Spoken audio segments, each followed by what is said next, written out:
La viscosidad se refiere a la resistencia que poseen algunos líquidos durante su fluidez y deformación. Por lo tanto, la viscosidad es una de las principales características de los fluidos. Al instrumento empleado para medir la viscosidad se le denomina viscosímetro, y dentro de los más comunes tenemos el viscosímetro de caída de bola, el cual mide el tiempo de que una esfera necesita para recorrer una distancia entre dos puntos de referencia dentro de un tubo con la muestra. Los resultados obtenidos se determinan como viscosidad dinámica en la medida milipascal por segundo. Existen otros métodos para medir la viscosidad como el viscosímetro capilar, el viscosímetro rotacional simple y el de alta precisión. Nosotros optamos por el viscosímetro de caída de bola debido a que tenemos los materiales para poder recrear o simular este proceso en nuestras casas. La mermelada es un alimento muy viscoso debido a su contenido de pectina, ya que éste tiene la capacidad de formar geles y por eso se emplea en la fabricación de gelatinas y mermeladas.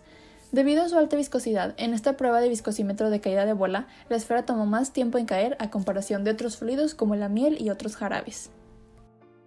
Como materiales utilizados tenemos un recipiente de plástico transparente, una canica, una regla, báscula, un aguacate y azúcar. El peso del aguacate que se utilizó fue 340 gramos. Este también debe ser el peso del azúcar que se debe de agregar. El primer paso es procesar la fruta. El segundo paso es comenzar el proceso de integrar el azúcar para poder generar la consistencia de la mermelada. Y el tercer paso se lleva a cabo un proceso térmico por el cual el azúcar se empieza a disolver junto con el aguacate, dándole esa textura y ese color característico.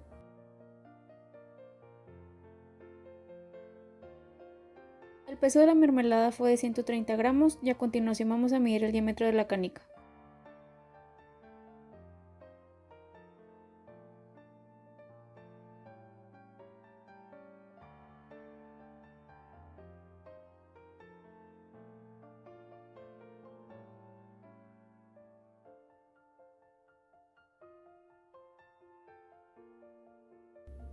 Aquí podemos observar cómo es que la canica cae hacia el recipiente.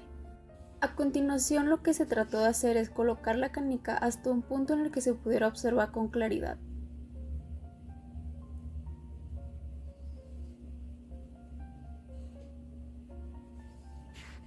Como se muestra en el video, el proceso en el que cae la canica es muy retardado, esto debido a su espesor. Esta se detiene en el punto en el que cae, por lo cual lo que se optó fue hacer una simulación del proceso y así poder tener una imagen gráfica de lo que pudiera pasar. Para el experimento procedemos a realizar los cálculos. Tenemos que el diámetro de la esfera es de 13 milímetros, los cuales deberán de ser transformados a metros, dando como resultado 0.0065 metros. Tenemos que el diámetro del bote es de 4 centímetros, transformándolo a metros es 0.04 metros. Y tenemos que el volumen de la mermelada usada fue de 81.6816 centímetros cúbicos.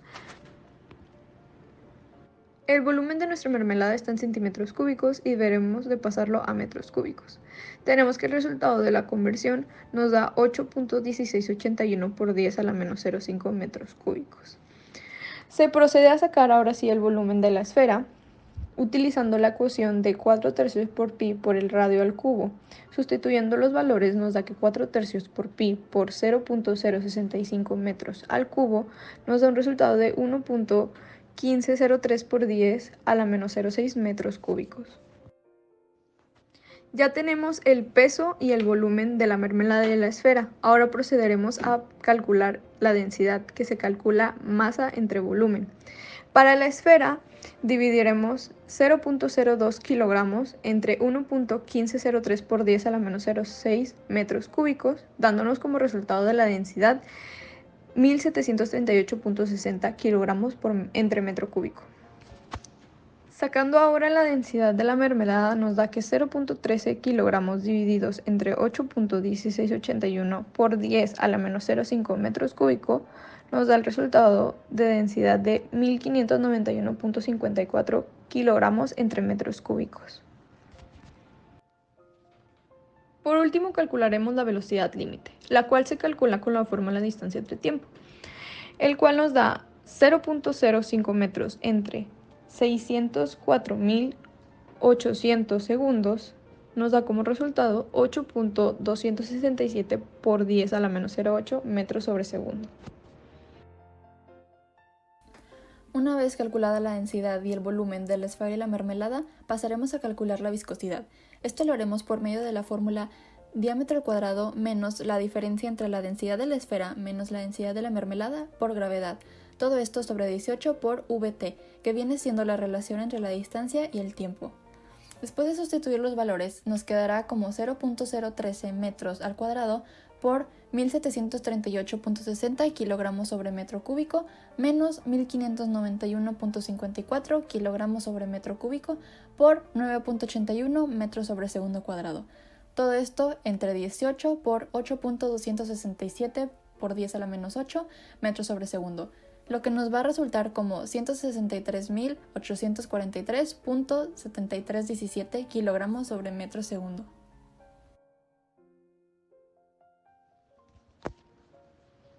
Podemos concluir que dentro de todos los viscosímetros, ya sea capilar, rotatorio y caída de bola, elegimos este último debido a que podemos simularlo en casa con las cosas que tenemos, ya que los otros ocupan un equipo especial que no tenemos en la casa.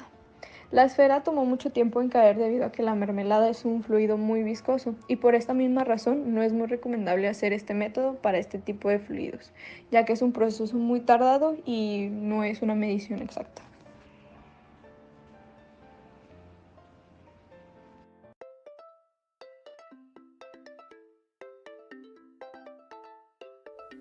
Los ingredientes que vamos a utilizar en la elaboración de la masa va a ser 1 kilogramo de harina de trigo, 200 gramos de manteca de cerdo derretida, una cucharada de sal y agua tibia para obtener una masa suave y lisa. Y lo que es el relleno. Pasos. Paso 1. Mezclar en un bol la harina con la sal y la manteca derretida y tibia. Paso 2. Agregar poco a poco el agua que tome la harina para formar un bollo de masa liso y suave. Poner en un bol tapado y dejar reposar una media hora. Paso 3. Hacer bolitas. Estirar como una tortilla delgada y rellenar con su relleno favorito. Formar la empanada y cerrar. Paso 4. Se pueden hornear a 190 grados centígrados por 30 o 35 minutos hasta que se vean doradas, o bien se pueden freír en abundante aceite hasta que se doren.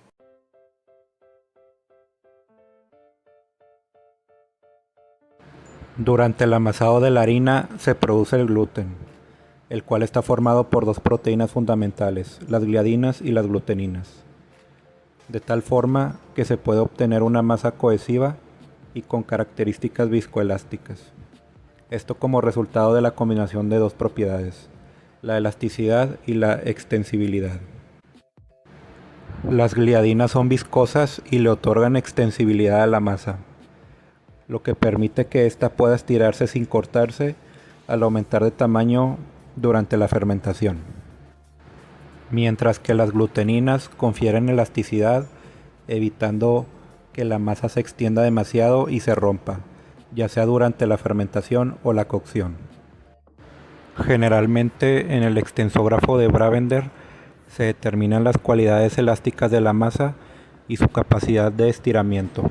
A continuación se emulará la prueba de estiramiento de la masa, extendiéndola al máximo y registrando la distancia en su punto de ruptura. Buenas tardes, vamos a hacer la prueba de elasticidad. Ocupamos aceite, una jeringa,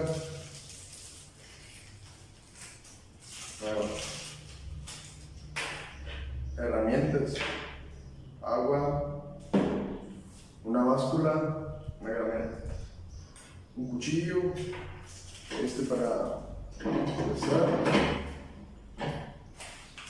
harina de trigo, cinta de medir y un bowl. Ahora lo que vamos a hacer es pesar la harina. Vamos a ver cuánto vamos a ocupar y ocupamos la gramera. Ten cuidado.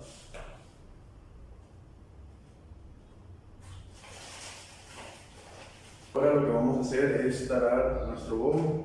Encendemos la gramera o la báscula, la ponemos aquí y taramos. Cerramos y pesamos 20 gramos de nuestra harina.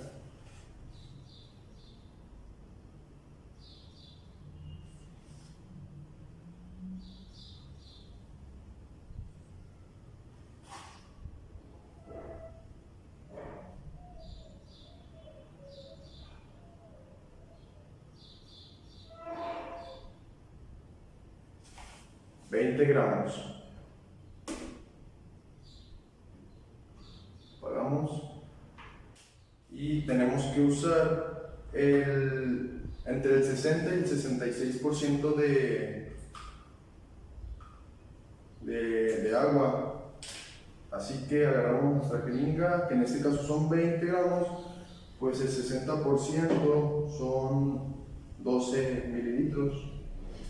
Así que vamos a agarrar 12 mililitros.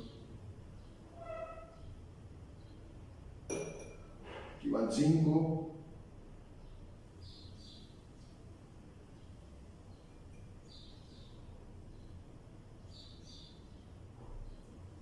Aquí van otros 5.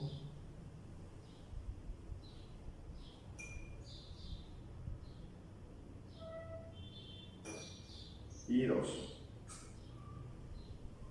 Y amasamos. Amasado perfectamente. Vamos a hacer lo siguiente.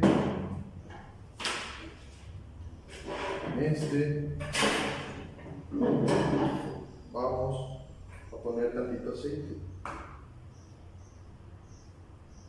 Haz unas gotas para que no se quede pegado.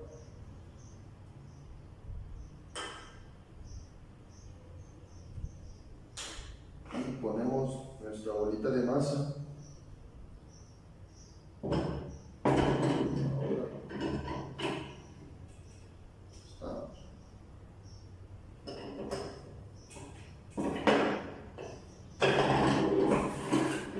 Ya que tenemos la masa, vamos a cortar en tiras.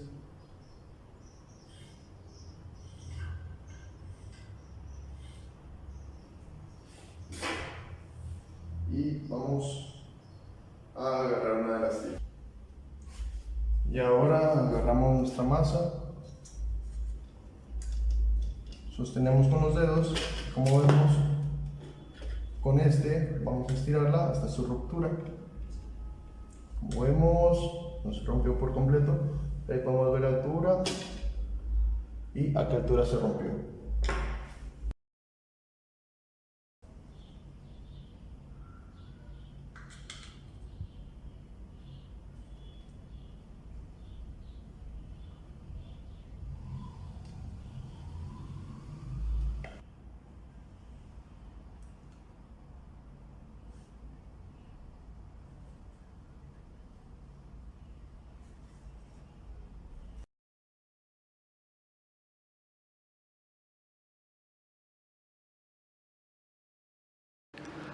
Para registrar los datos obtenidos de la prueba, se realizó una tabla como la que se muestra en la imagen. La distancia en centímetros de la primera medición fue 4.5, de la segunda medición fue 4.8 y de la tercera medición fue 5.1, obteniendo como promedio 4.8 centímetros. Como se puede observar, las distancias fueron similares. Esto quiere decir que la masa fue realizada de manera correcta. Es decir, se usó la cantidad de agua adecuada y se amasó por un tiempo suficiente, logrando distribuir el agua por toda la harina. Como conclusión, en la prueba de extensibilidad se hizo con eficacia los 3 estiramientos. Solo en la primera tuvimos un inconveniente con la herramienta, que fue un sacacorchos, pero las 2 más se realizaron con una armella o argolla y se hizo con éxito con la finalidad de tener un promedio para tener en cuenta su extensibilidad de la masa. Y para finalizar, se obtuvo que el promedio que se ejecutó al momento de hacer la prueba fue de 4.8 centímetros. Y pues la extensibilidad es una de las variables que se puede hacer como prueba para realizarse en las masas. Estas se ven afectadas en gran medida por la presencia del gluten por lo que un buen desarrollo del gluten nos dará una extensibilidad óptima.